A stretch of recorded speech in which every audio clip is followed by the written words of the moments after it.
Alors, bonjour et bienvenue dans ce mini tutoriel sur l'ETP du lundi.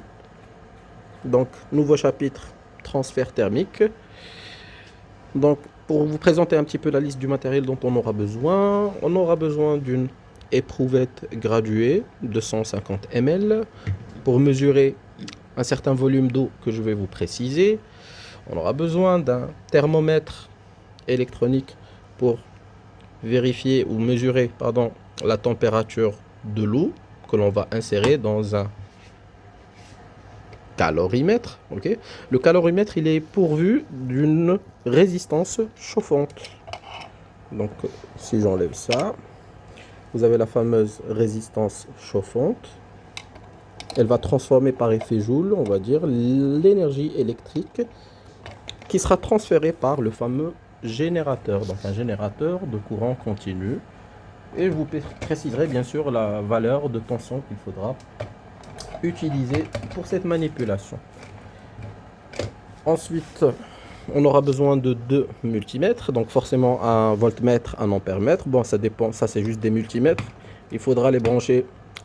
Si on fait un branchement en série, c'est en mode ampèremètre. Si c'est un branchement en dérivation, ça sera un voltmètre. Il faudra bien sûr régler les cadrans que vous avez pour faire les mesures nécessaires. Donc, pour parler un petit peu du circuit qui est formé, vous avez un générateur de courant continu, comme je l'ai dit. Il sera réglé sur le 12 volts ou les 6 volts. Vous allez devoir être patient pour lire la fiche du TP que je vais distribuer afin de régler sur la bonne valeur. Donc, en série, on va mettre ce qu'on appelle un rhéostat. D'accord. Le rhéostat, c'est une forme de dipôle ohmique dont la résistance elle est réglable. Donc, ce rhéostat en particulier supporte un courant continu qui va au-delà de 25 ampères. Et puis, la résistance maximale dont on peut disposer en faisant varier la position du curseur au maximum, ça c'est le max, ça sera 100 ohms. Ça c'est le min, donc le minimum de résistance, 0 ohm. D'accord. Après avoir branché en série la résistance et le générateur, on branche encore en série la résistance chauffante de notre calorimètre. Ok.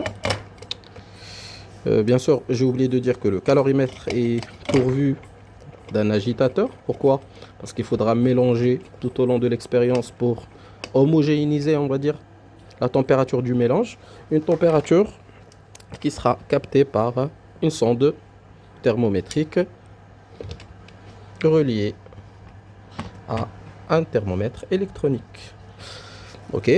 Alors pour boucler la boucle, en série toujours, monsieur ampèremètre. Bien sûr, il faut faire attention, il faut brancher sur 10A et choisir le calibre le plus grand parce que tout simplement, ce générateur-là de tension continue, il est relié à la prise du secteur, donc il va nous délivrer une intensité de courant assez importante. Donc, faire attention pour les règles de sécurité, brancher sur 10A. Et puis, on a dit on a besoin aussi de visualiser ou de mesurer la tension aux bornes de la résistance chauffante. Donc, un branchement qui sera en dérivation, les bornes V et les bornes comme d'habitude. Là, on fait attention, ça c'est en mode résistance, en mode ohm-mètre. Donc si on veut la tension électrique, il faudra prendre un calibre de 20 par exemple, 200, toujours le calibre le plus grand parce qu'on ne peut pas savoir à quelle tension on a affaire. Mais puisque le générateur va nous donner une tension de 12 volts dans tout le circuit, donc ça serait intelligent de mettre directement sur 20 volts. Et comme je l'ai dit au début, cette résistance là, sa valeur n'est pas très précise. Il faudra donc utiliser le même voltmètre et le régler en mode ohmmètre pour obtenir la vraie valeur de la résistance, bien sûr une valeur expérimentale. Là on peut lire 2,68 67, donc en gros 2,7. On peut être précis au dixième. Donc, ce n'était pas vraiment les fameux 2 ohms. Bien. Une fois on a branché tout le circuit, il faudra activer ou bien fermer le circuit et donc allumer le générateur. Mais attention, en même temps, il faudra régler le chronomètre sur le 0 au début. Bon, là, je refais. Bon, on va supposer que on a tout vérifié, on a pris nos valeurs de résistance Et on peut démarrer l'expérience. Bon, là j'ai une seule main, je ne peux pas faire en même temps. Donc dès que je fais ça, hop, je déclenche le chrono et j'attends chaque minute.